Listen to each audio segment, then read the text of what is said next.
Voilà, ce que je voudrais partager avec vous m'a posé un cas de conscience, il faut pas se leurrer.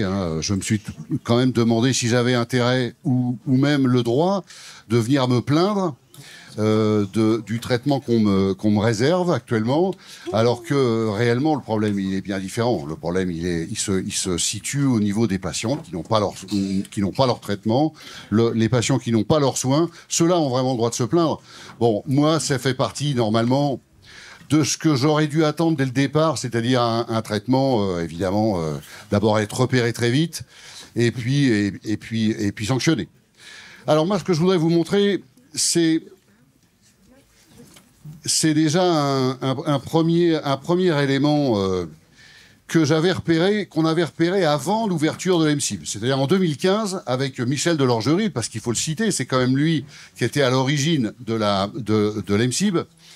On s'était arrêté sur cette phrase qui est quand même extraordinaire. C'était l'époque où, 2012, le Conseil national de l'ordre des médecins avait écrit qu'on ne pouvait que constater la priorité accordée aux exigences des industriels du médicament et du matériel médical. C'est-à-dire qu'en 2012, on avait ça qui apparaissait au Conseil national de l'ordre des médecins français. Alors maintenant, je vais vous lire tout de suite. Cette phrase, elle a disparu du site du Conseil national de l'ordre. Cette phrase, vous ne la retrouverez plus jamais. Nous, on l'a utilisée plusieurs fois. Pourquoi je vous en parle? Parce que quand on a ouvert l'EMSIB, on s'est dit, si ça se trouve, on va être bien vu par le Conseil de l'ordre. Parce que comme on va leur rapporter des dossiers clés en main où ils n'auront plus qu'à sanctionner les médecins qui auront failli, qui se seront dévoyés, etc. Ce sera pour eux, ce sera simple. Et on pourra nettoyer la profession plus rapidement. Il s'est passé, évidemment, exactement le contraire. Donc déjà, quand cette mention a disparu, on a été inquiet. Il faut savoir que très vite, nous, on a attaqué bille en tête dès le départ. On a commencé par travailler sur le cholestérol, en démontrant évidemment que le délire sur les statines n'intéressait en fait que les industriels, et que quand on prenait sérieusement les études indépendantes qui nous donnaient la mortalité comparée chez un sujet sous statine et la mortalité de quelqu'un qui n'en prend pas, les mortalités ne sont pas favorables aux statines. Je dis bien pas favorables, parce que même certaines études nous démontraient que les gens mouraient plus. Bon, donc il faut quand même le savoir. Donc on a attaqué bille en tête. Professeur Martine Gillard, dès le départ, nous a dit les statines c'est formidable, elle venait d'être élue à la Société française de cardiologie. Donc nous on a mis les premiers coups de feu. Ça n'a pas loupé. Delorgeril a été attaqué tout de suite par son conseil du Rhône-Alpes en disciplinaire pour contester la thèse du cholestérol. Donc à l'époque, on est parti évidemment avec Jean-Marc Réby, médecin de l'EMSIB, et moi, on est allé défendre Michel à Lyon, déjà à l'époque. Donc il y a eu ça. Il y a eu ensuite, on a écrit un livre, un article à 7 mains. On était allé chercher Michel Georget, Delorgeril, Anne Gourvès, il y avait Pierre Lance, qui est décédé, il y avait Serge Rader, décédé aussi, et à 7, avec évidemment Bernard Guenbeau, on a démontré que le vaccin DTP n'était pas un bon vaccin. C'était évidemment dangereux, on le savait. J'étais un des co-rédacteurs principaux et j'avais demandé à Michel Delorgeril de nous le signer en tant que chercheur le plus gradé. Bon, ce qu'il a fait, j'ai été convoqué par mon conseil de l'ordre, j'ai expliqué, j'ai argumenté ma position, et Michel, lui, il a été réattaqué. Donc on est retourné à Lyon. Ce coup-ci, je suis retourné à Lyon pour défendre Michel Delorgeril sur un article que j'avais écrit. Bon, enfin, bref. Bon. Voilà. Alors, c'est dommage qu'on n'ait pas mieux que ça. Ça a été le moment, probablement, qui a commencé à mettre la puce à l'oreille de tout le monde. Un jour, un professeur de pédiatrie a écrit dans la revue du praticien, qui est quand même une revue qui est sérieuse pour les étudiants en médecine, puisque moi j'ai travaillé et j'ai appris la médecine sur la revue du Prat. Donc pour moi c'était quelque chose d'important. Et Joël Godelus, professeur de pédiatrie à Villemomble, avait écrit que le Gardasil n'avait pas d'effets indésirables, que les seuls effets indésirables c'était vaguement le malaise vagal et qu'il fallait rien craindre. Donc là-dessus, nous, on a dit, c'est pas possible, on peut pas tolérer ça, surtout que quand on regarde sur la fiche transparence santé, on s'aperçoit qu'il a touché de l'argent des firmes qui fabriquent ou qui commercialisent le vaccin. Donc c'est intolérable. On a porté plainte contre lui. Donc je suis allé porter la plainte à Villemomble. L'histoire a été absolument mais hallucinante. Je vous propose d'aller lire cette histoire sur le site. Hein. Ça date de 2019. Il y a 2 articles, c'est absolument incroyable. Et à la fin, on apprend sur Facebook que Godlus était blanchi de toutes les accusations, et on l'a appris 15 jours avant que le Conseil de l'Ordre se réunisse pour statuer. Et pourtant, un pédiatre, Vielle-Sage, d'Aix-en-Provence, avait déjà écrit que, oh, on est rassuré, il est blanchi. Alors que normalement, ça n'aurait jamais dû être connu avant au moins l'instance de jugement. Bref.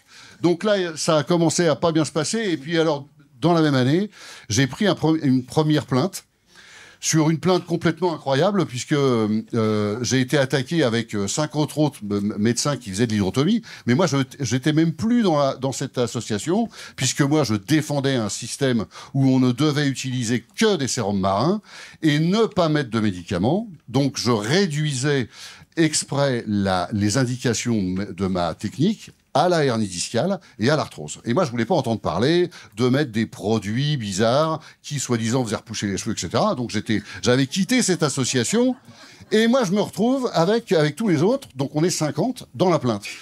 Et je dois dire que j'ai pas été très inquiet, parce que je me suis dit que j'avais absolument rien à craindre, puisque j'étais assuré pour ça. Le Conseil de l'Ordre savait que je faisais de l'hydrotomie percutanée, et mon directeur de sécurité sociale aussi. Donc j'étais pas très inquiet, mais quand même plainte. Là-dessus, alors ça, à mon avis, ça m'a coûté cher. C'est l'article de 2020 où j'ai demandé à un président de départemental de Conseil de l'Ordre s'il n'y aurait pas des implications médico-légales à ce que les médecins se mettent à vacciner à tour de bras tout le monde avec des vaccins Covid, alors qu'il n'y avait alors je vous rappelle la date, regardez bien, c'est important, 6 décembre 2020, il n'y a pas d'autorisation de mise sur le marché européenne. Il n'y a pas de données indépendantes sur le rapport bénéfice sur risque du vaccin Comirnaty. Donc on se retrouve face à un truc qui est un truc de firme où on a vu qu'il y avait énormément de problèmes techniques sur l'analyse. Donc on a très bien compris qu'en fait cette analyse ne pouvait pas être utilisée en tant que médecin indépendant pour déclencher une vaccination mondiale. Et donc j'ai posé la question, est-ce qu'il n'y aurait pas un problème de charlatanisme et un problème d'utilisation de produits non complètement éprouvés? Et là, les réponses ont été absolument incroyables. La première réponse, politiquement, alors moi déjà je lui dis, je suis sûr qu'ils vont essayer de vacciner les soignants obligatoirement. Et 2020, vous voyez, j'avais senti le coup venir. Et lui me répond, mais non, ça arrivera jamais, cette mesure serait contre-productive. Vous voyez. Donc lui m'a déjà dit que ça arriverait jamais, et 2 ans plus tard, on courait après les blouses blanches. Hein. Et puis alors, il me réécrit, et il me dit là-dessus, tout citoyen est libre de refuser les soins qui lui sont proposés. Il faut vous souvenir, en 2020, on vous proposait simplement de vous laisser chez vous, peut-être même plus de prendre le train ni le métro, plus de passer au restaurant, terminer les aéroports, plus le droit d'aller, dans certaines heures, aller dans les supermarchés. Il était question que ce soit contingenté. Bon. Et puis alors, regardez la fin. Il m'écrit quand même, si le vaccin est récent et que le recul est bref. Il y a 0 vaccins de distribuer en Europe, et on me dit que le recul est bref. Alors donc je réponds, mais je réponds courtoisement, mais je réponds. Et là, les ennuis ont commencé.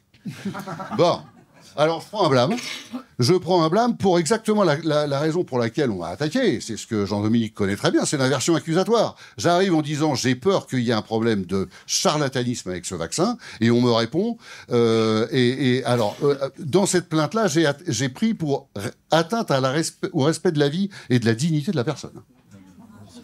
Fallait y penser.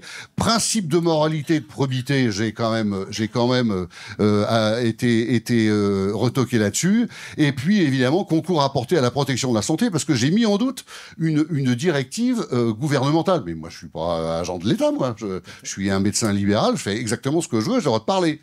Bon, en contestant les mesures gouvernementales, s'inscrit en contradiction avec la politique sanitaire. Ça veut dire que quand vous n'êtes pas d'accord, eh ben on vous sanctionne.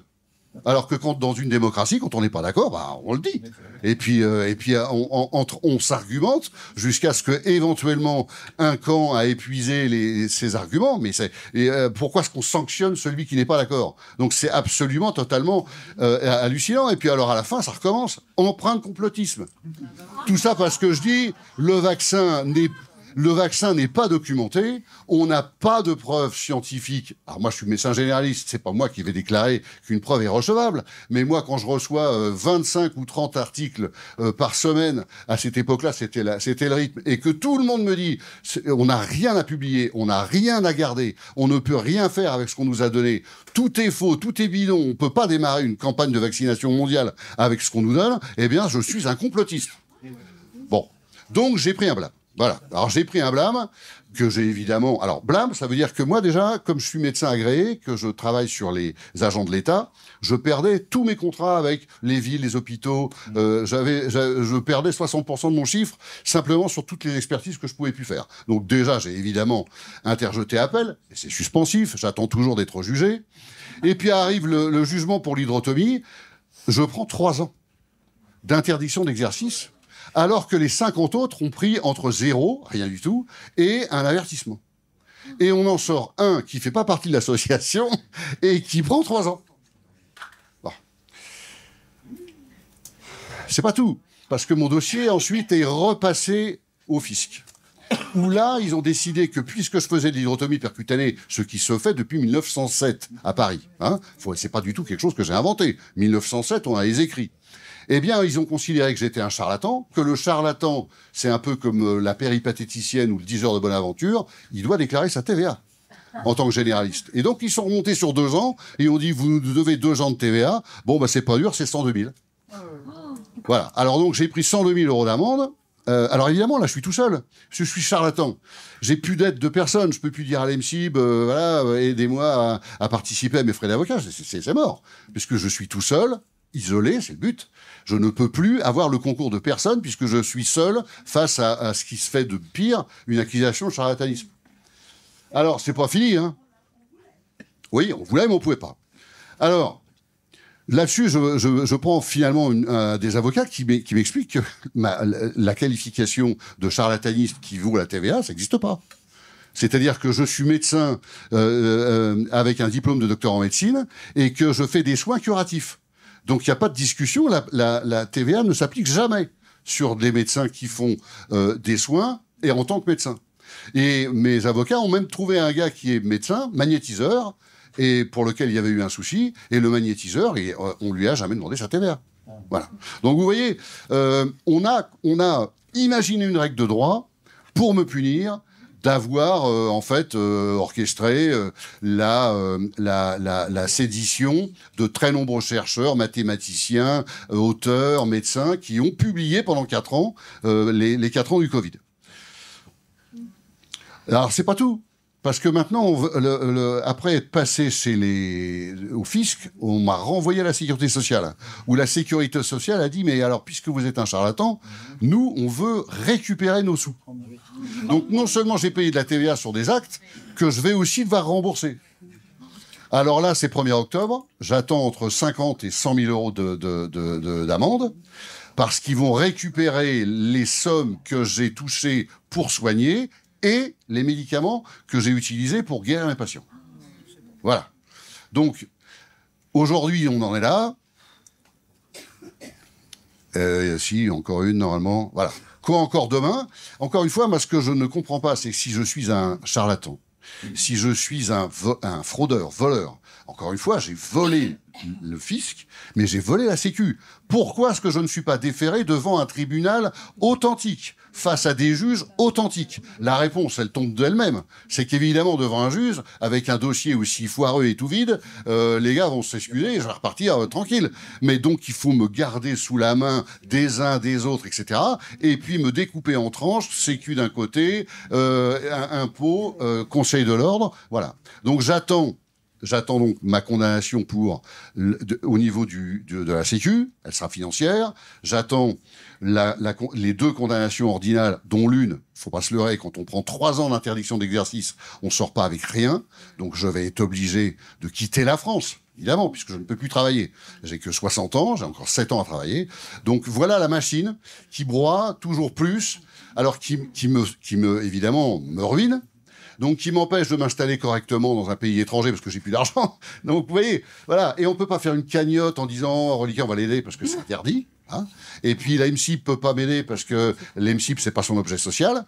Donc, voilà, on est dans une machine qui marche bien, qui est assez bien huilée et qui pose des problèmes insurmontables aux uns comme aux autres. Mais vous voyez bien, avec tout ce qu'on a vu déjà depuis ce matin, chaque lanceur d'alerte a son traitement personnel.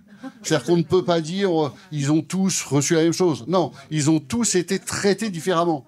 Ce qui fait qu'on ne peut pas faire d'amalgame, vraiment. Voilà. Et alors moi j'attends, encore une fois, quoi encore demain? Moi je ne suis pas du tout certain que mes emmerdements sont finis.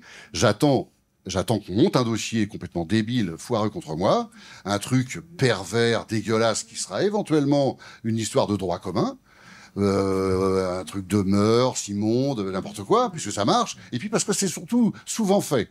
C'est pour ça que je n'ai plus de réseaux sociaux, je ne suis plus sur Facebook, tout ça, je me méfie de tout. Je me méfie de ce qui pourrait être imaginé pour me mettre définitivement hors jeu, mais je suis un microbe dans la galaxie de la sédition. Il y a des gens que vous entendrez cet après-midi, des orateurs qu'on a invités qui sont là et qui sont autrement plus menacés parce qu'ils sont autrement plus dangereux que moi. Mais moi, à mon petit niveau de rédacteur en chef, j'ai quand même droit à tout ça. Ça vous montre à quel point ils ont l'impression quand même qu'ils sont menacés et que même si l'association fait 1000 membres, eh ben cette association-là, elle pourrait quand même être dangereuse. Donc si on pouvait les téter, voilà. Donc on se laisse pas faire, évidemment. Hein. Si je vous parle de tout ça, ça va être repassé sur les réseaux, etc. Mais c'est pour dire que je ne m'arrête pas de travailler. Évidemment, je reste à mon poste de rédacteur en chef. Je redemande à ce qu'on me reconfie l'année prochaine 1 an d'exercice parce que je veux continuer à aider à ce que la vérité se circule avec le peu de moyens qu'on a. Voilà, je vous remercie.